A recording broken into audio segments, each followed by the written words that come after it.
Hey everyone, आपका मेरे channel पर बहुत बहुत स्वागत है। तो एनसीईआरटी जो 7 है और कौन सी बुक का, इंग्लिश बुक का नाम क्या है? बुक का नाम है पूर्वी। तो इसका चैप्टर नंबर 1 जिसका नाम है the day the river spoke, तो इसके हम क्वेश्चन आंसर को कवर कर रहे हैं। और ये क्वेश्चन आंसर्स एग्ज़ाम्स के पॉइंट ऑफ व्यू से बहुत ही ज़्यादा इम्पॉर्टेंट है। तो चलिए स्टार्ट कर लेते हैं हम अपने इन क्वेश्चन आंसर को। तो स्टूडेंट, अगर आप इस चैप्टर से रिलेटेड बाकी वीडियोस देखना चाहते हैं तो लिंक आपको डिस्क्रिप्शन बॉक्स में मिल जाएगा, आप वहां जाकर उन्हें देख सकते हैं। तो स्टार्ट करते हैं हम अपने प्रश्न उत्तर को। तो यहाँ जो प्रश्न हम कवर करेंगे वो है क्लोज योर आइज़, कि आप अपनी आँखों को बंद कीजिए and quietly listen to the sounds around you for a minutes, और 1 मिनट के लिए आप बिल्कुल शांत हो जाइए और आपके आसपास जो साउंड्स होते हैं वो आप उनको सुनने की कोशिश कीजिए। तो यहाँ से क्वेश्चन क्या दिया गया? क्वेश्चन दिया गया are they trying to tell you something, कि जो ये साउंड्स होते हैं क्या ये आपको कुछ बताने की कोशिश करते हैं? तो आंसर होगा yes, the sounds are trying share a message, कि हाँ बिल्कुल ये जितने भी साउंड्स होते हैं ये हमें कोई ना कोई मैसेज शेयर करने की कोशिश कर रहे होते हैं।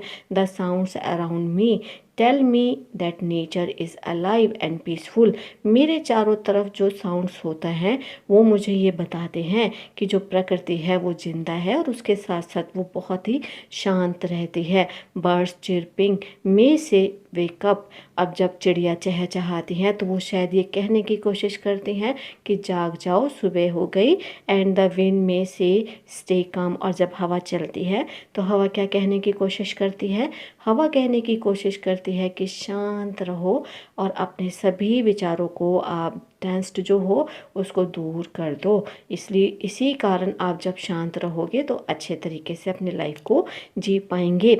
रस्टलिंग leaves might suggest a windy day, पत्तियां जब हिलती हैं आपस में वो रस्टल करती हैं तो वो ये बताने की कोशिश करती हैं कि ये जो दिन है एक बड़ा ही विंडी डे है, यानी कि एक बड़ा ही हवा से भरा हुआ दिन है, ठंडी ठंडी हवाएं चल रही हैं।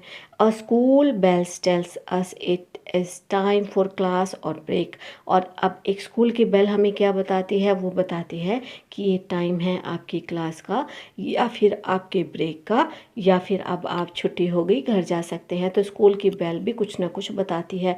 तो इसी वजह से हम कह सकते हैं कि हमारे आसपास जितना भी साउंड होता है वो हमें कुछ ना कुछ बताने की कोशिश ज़रूर करता है। तो नेक्स्ट प्रश्न है do you think the things around you also listen to you all day long, कि क्या तुम्हें लगता है कि आपके आसपास जितनी भी चीज़ें होती हैं वो भी तुम्हें सुनती हैं पूरा दिन भर? अब तुम तो आसपास के साउंड्स को सुनते हो और सुनकर बता सकते हो कि कौन तुम्हें क्या कह रहा है, चिड़िया क्या कह रही हैं, बेल क्या कह रही हैं, व्हीकल्स की जो हॉर्न की आवाज़ होती है वो क्या कह रहा है। लेकिन क्या तुम्हें ऐसा भी लगता है कि तुम्हारे आसपास जितनी चीज़ें हैं वो भी तो तुम्हें सुनती होंगी? तो आंसर होगा कि it feels nice to think that the trees, the river and even the wind listen to us, कि ये तो सोचने में ही बहुत अच्छा लगता है कि जो आसपास के हमारे पेड़ हैं, नदियाँ हैं, जो हवाएं हैं वो हमें सुनती हैं। May be they enjoy hearing us laugh और सिंग एंड टॉक, और क्या पता कि वो इंजॉय करती हों जब वो हमें हंसते हुए देखती हैं, हमें गाते हुए देखती हैं, हमें बातें हुए करते हुए देखती हैं। नेचर रिस्पॉन्ड साइलेंटली, क्योंकि हमें पता है कि प्रकृति जो है जब रिस्पॉन्ड करती है तो वो बड़ा ही साइलेंटली करती है। तो ये तो बिल्कुल श्योर है कि जब हम प्रकृति की आवाज़ों को सुन सकते हैं तो प्रकृति भी तो हमें सुनती है, वो हमारी बातों को सुनती है, हमें हंसते हुए सुनती है, हमें गाते हुए सुनती है, हमें बातें करते हुए सुनती है, और क्या पता वो हमें सुनकर एंजॉय भी करती हो। क्योंकि अक्सर आपने ये सुना होगा कि हम जब भगवान से प्रेयर करते हैं तो भगवान हमारी दुआ ज़रूर सुनता है, उसे पूरा करता है। तो जब हम अपनी दुआओं को भगवान तक पहुंचाते हैं तो हमारी वो जो दुआएं हैं, हमारा जो वो बोलना है, वो हमारे आसपास की चीज़ें भी तो ज़रूर सुनती होंगी। तो नेक्स्ट प्रश्न जो है वो है Janvi was a bright young girl who lived with her parents and 3 brothers in a coastal village in India, कि जानवी एक अच्छी लड़की है, छोटी लड़की है जो अपने पेरेंट्स के साथ रहती हैं, उसके साथ रहते हैं उसके 3 ब्रदर्स। और वो कहाँ रहती है? वो रहती है एक गांव में जो कि भारत में है। Her parents worked on the farm, she had a dream. अब उसके जो पेरेंट्स हैं वो तो खेतों में काम करते हैं, लेकिन उसका एक सपना था। तो अब उसका एक सपना जो था वो सपना क्या था? तो क्वेश्चन आपसे यही पूछता है कि what could that dream be, कि आखिर उसका ये सपना था क्या? तो आंसर होगा जानवी's dreams might be to attend school and learn to read and write। अब जानवी का सपना ये हो सकता है कि क्या पता वो स्कूल जाना चाहती हो, कुछ पढ़ना लिखना चाहती हो, लिखना चाहती हो, याद करना चाहती हो।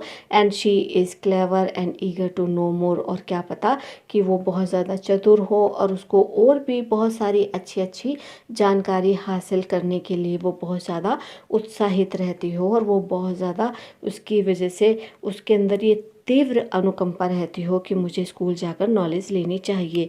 जानवी's dream could be become a teacher. अब जानवी का जो ड्रीम है वो ये भी हो सकता है कि वो एक टीचर बन जाए, साइंटिस्ट और someone who helps her village grow and improve.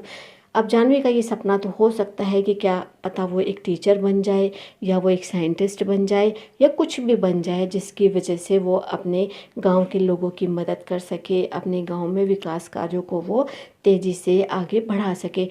तो जानवी का जो ये सपना है ये तो कुछ भी हो सकता है, टीचर बनने का, साइंटिस्ट बनने का, या वो कुछ और बनना चाहती हो जिससे वो गांव को प्रगति के राह पर ले जाए। लेकिन पाठ के आधार पर हम जानते हैं कि जानवी का सपना क्या था।